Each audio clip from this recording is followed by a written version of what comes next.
Dorothy here. Well, tonight I'm going to tell you a story about a cruise which I had on the Queen Elizabeth II out of Southampton to the Caribbean. It was the most brilliant cruise I have ever done. And it left on Christmas Eve from Southampton, and it was just like in the movies to stand up on the deck of the QE2 and look down while the Salvation Army were playing hymns, to serenaders were playing Adeste, all the Christmas carols. It was absolutely amazing. And crowds of people all standing on the deck, all joining in the singing as we then pulled out of Southampton on our way to the Caribbean eventually via Madeira, the Azores, and then straight over to the Caribbean. An absolutely super trip. So anyway, this trip was a 21-day trip. And I'm going to tell you what it cost. You will not believe it. It was $100 a day. And that included your absolutely magnificent food. It was like a banquet every meal you went to. Divil for putting on weight, but you had to use the gym and do a bit of swimming to keep trim. But it was just a magnificent ship, and this was its final voyage after about 30 years in service. So it was just so beautiful because my Uncle Pat had done the maiden voyage, but I think actually he did the Queen Mary, which was also a Cunard ship. And just to think of him doing that back in the 40s to America, where he picked up agencies for, his company was called the Irish Importing Company. And he had stuff in Ireland that hadn't been heard of, like radiograms and transistor radios. In fact, he brought me one, a little Bakelite one, in 1947. And he, unfortunately, was tragically drowned going out to his yacht from Skerry's Red Island Club in 1948. And he was a gorgeous man and will always be missed and remembered by me, certainly. So anyway, that's just a little addendum about Uncle Pat. He had done the maiden voyage of the other Cunard liner, and here I'm on the last voyage of it. It's going into dry dock. I think it's now a restaurant or something in Dubai. But it was so exciting. So our cabin was down in the lower end and right next door to the indoor swimming pool, heated pool, which was a brilliant advantage for me. So I started Christmas morning in the pool with a lovely swim. There were just two other people in the pool. They were French, and I was able to use my little bit of oral French, have a little chat with them. And it was a great start off to the Christmas day. So the whole place was absolutely full of people, but there were a lot of people in wheelchairs. I couldn't believe there must have been certainly out of the passengers, probably about 20 in electric wheelchairs. So I spoke to a couple of them and I said, "You're very brave." And they said, "Oh, not at all. A nursing home would cost you thousands a week. This is only $100 a day. It's fantastic value. There's a hospital downstairs and, we get the wheelchair is very friendly to wheelchair here. And we're having a great time." And I thought, well, what bravery. But of course, sadly, a lot of them died. The mortuary, I believe, on board held 6.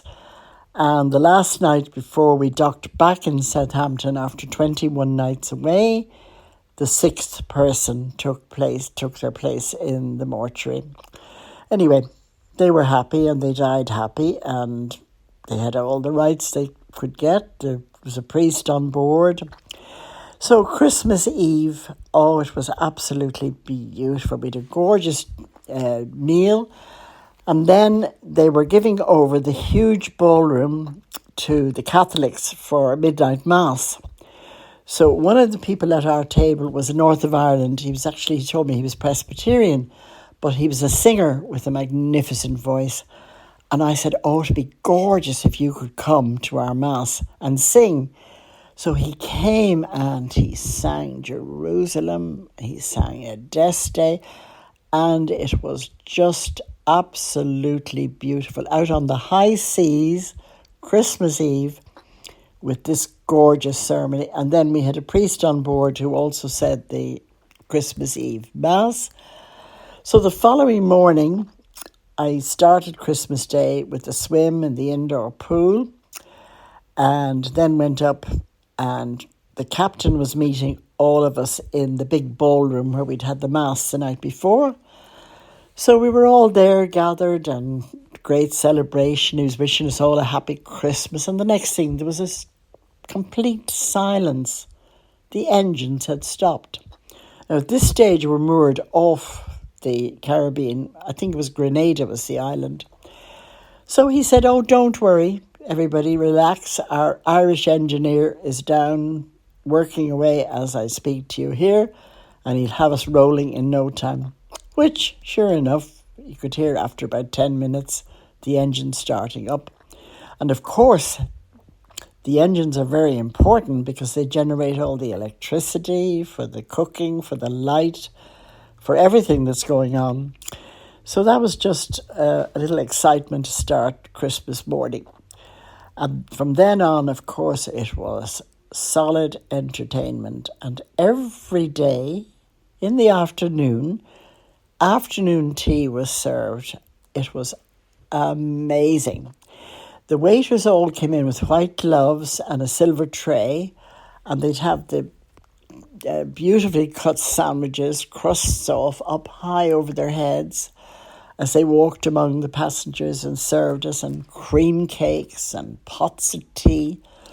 So I met a couple of French people, and we were chatting, and they were saying, oh, we don't like this afternoon tea idea at all. It's very, very British. So I said, well, actually, there is a reason for it, for this celebration in the afternoon. So perhaps if you just sat back and enjoy it, you might see what it's all about. So I met them the next day, and they said, oh, yes, we understand now. It's a social thing because you meet everybody, and it was just absolutely gorgeous. But the food on board was luxury in the extreme. I mean, you had to do a lot of walking around the deck to try and keep yourself in any sort of shape. So it was delicious, and there were lovely, lovely people. And added to that, every night, they flew on entertainers every 3 days. There was opera singers, there was pop singers, there was conjurers, magicians, every type of entertainment that you could want. Absolutely super. And all this for $100 a day. I just could not believe it. So anyway, we landed in the Caribbean in an island called Grenada. And Grenada is known as the Diamond Island of the Caribbean.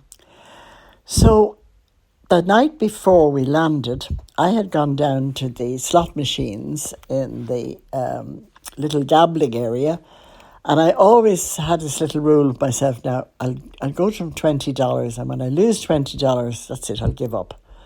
And if I win, okay, I'm happy. I may play on another bit or I may leave. So this night, anyway, it's very, very quiet. There's only me and this Dutchman, and then there's the guys running, I think they were Japanese, running the casino. So anyway, I put my dollar in, and oh my God, I won the jackpot. So over crushes the man. I'm shouting, I've won the jackpot. So over comes the croupier who's in charge, and he says, oh, and he goes to pull the handle. So luckily enough, there was a Dutchman behind me, and he said, stop, don't touch that handle. Because he said to me, if they do that, they'll say you didn't win the jackpot. So at this stage, the jackpot would have been thousands. But he had a note. He said to me, oh, you only put $1 in, so you don't get the full jackpot. But anyway, oh my God, I don't know. I got enough anyway that when we docked at Grenada, I went straight into the diamond shop and I got myself a gorgeous tanzanite ring. Now, it was by a mile too small, so they said, don't worry, by the time you're going back to the ship this evening, we'll have that set on a ring size to fit you. So I got this beautiful ring, and it was only a couple of $100. And when I came back home, I had it valued, and it was an awful lot more than that. So I just love it, and it brings me back lovely memories. But while we were on that island in Grenada, that's where they made the movie Pirates of the Caribbean. So I saw all these kind of like ropey things hanging out of trees. And I remember years ago seeing a Tarzan movie, and I thought, how did they get those ropes on the trees? Only they weren't ropes. They were kind of like a sticky, rubbery growth out of the tree that they swung on from one tree to another, and the monkeys used it as well. And there was a fountain up the top, which was 90 Celsius, pouring down, and the steam coming out of it. Oh, and also we were in the Azores before that, I forgot to mention this, and we did a tour, and they had a 93 Celsius waterfall, which powered all the electricity on the islands of the Azores.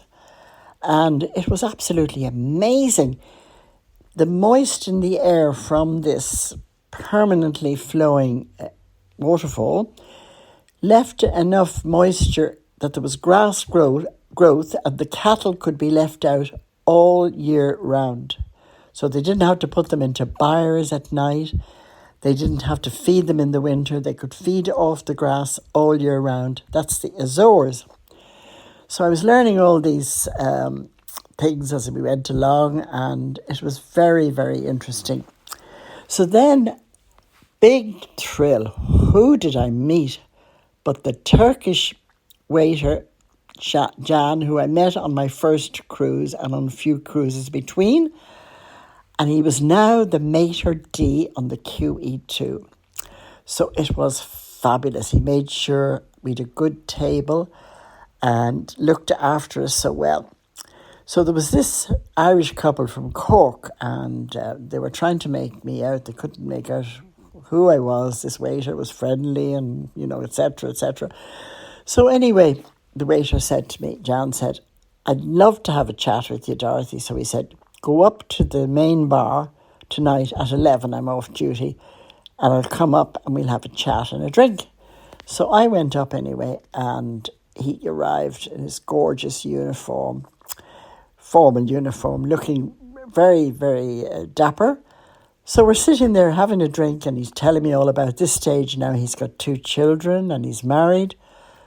When who walks in but the couple from Cork?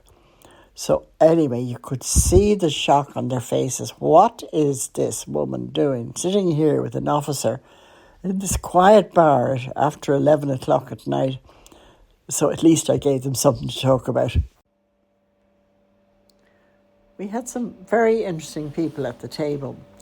There was that gentleman I mentioned who was a fabulous singer who sang a midnight mass.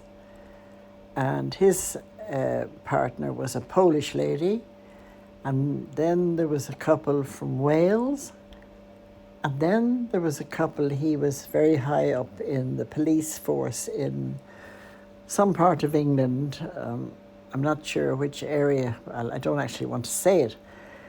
So he was rabbiting on one night, a couple of glasses of wine during the meal, and he was saying that life was very tough as a second to the chief in the police, and that in fact it was so tough what he saw that he had stopped believing in God.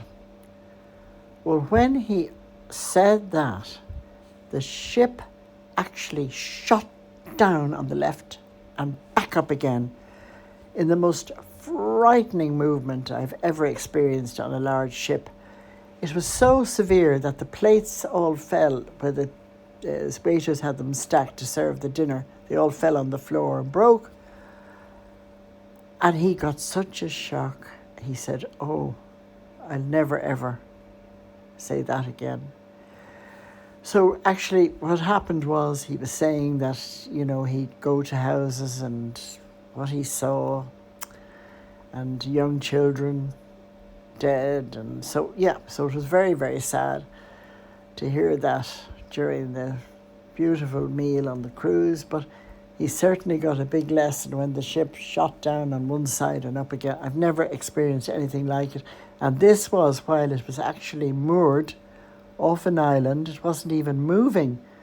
So it was very, very frightening, but I thought it was an experience worth mentioning. So I hope that you accept that in the spirit that I've told it.